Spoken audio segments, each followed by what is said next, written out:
এখন দাঁড়িয়ে আছি পঞ্চগড় জেলা সোনার বাংলা পেট্রোল পাম্পে। অর্থাৎ এই পেট্রোল পাম্পে কিন্তু ইতিমধ্যে তেল সরবরাহ শুরু হয়ে গেছে বিকাল 4টার পর থেকে। তবে তেল আসছে কিন্তু 3টা থেকে।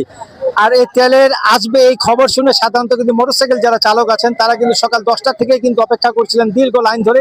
সেই অপেক্ষার পরও সাধারণত তেল নিয়ে কিন্তু একটু তাড়াহুড়ার মধ্যে চলছে, একটু হুড়াহুড়ি চলছে।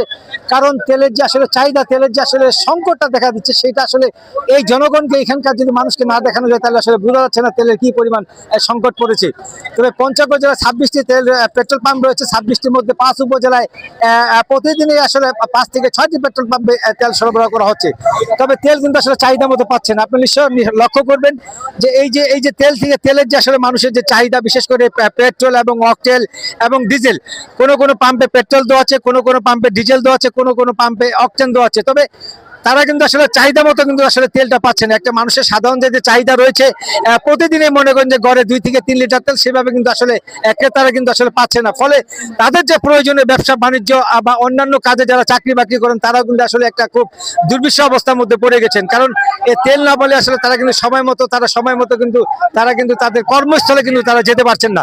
আর এইখানে সাধারণত যে এই পেট্রোল পাম্পে তেল আজকে দেওয়া হচ্ছে 200 টাকা করে, অর্থাৎ প্রতি ব্যক্তি তেল পাবে 200 টাকা করে। তবে আরেকটি বিষয় দাঁড়িয়েছেন যে আসলে তেলের যে আসলে সংকটটি দেখা যাচ্ছে, যে কিছু মানুষ আছেন যারা আজকেও তেল নিচ্ছেন এক পেট্রোল পাম্প থেকে 500 টাকা, আবার দেখা যাচ্ছে ঘুরে ফিরে আরো কিছুক্ষণ পরে আরো ঘুরে ফিরে তেল নিচ্ছেন। ফলে যে মানুষের যে আসলে তেলের চাহিদা রয়েছে, সেই তেলের চাহিদা কিন্তু আসলে সম্পূর্ণ হচ্ছে না। এটাও কিন্তু গ্রাহকের কিন্তু একটা দোষ রয়েছে। এছাড়াও আমরা তেল কর্তৃপক্ষের সাথে কথা বলেছি, পেট্রোল মালিকের সাথে। তারাও আমাদেরকে যেটা বলেছিলেন যে আসলে প্রতিদিনে তাদের তেলের প্রয়োজন আছে 8,000 লিটার থেকে 10,000 লিটার পর্যন্ত, কিন্তু সেখানে তারা তেল পাচ্ছে 3,000 থেকে 4,000 লিটার পর্যন্ত তারা কিন্তু সাধারণত তেল পাচ্ছে। ফলে এখানে যে তেলের চাহিদা, সেই তেলের চাহিদাটা কিন্তু আসলে সম্পূর্ণ হচ্ছে না।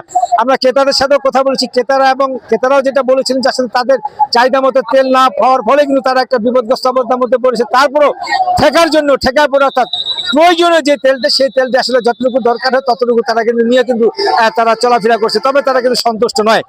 আমার কাছে সর্বশেষ পঞ্চগড় জেলার এই ছিল তেলের সর্বশেষ খবর।